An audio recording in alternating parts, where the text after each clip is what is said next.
Today I'm going to show you how to use, as promised, the walnut meal. And we're going to make some no-bake vegan cookies today with this walnut meal. So let's get started.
Cookies!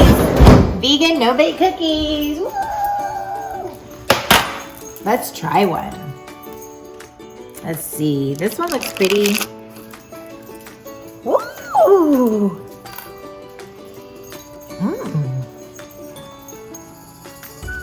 Wow.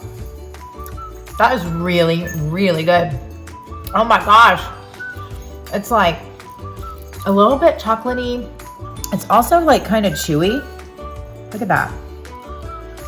It's kind of chewy. And you can definitely taste the walnuts in it. And it's really, really good.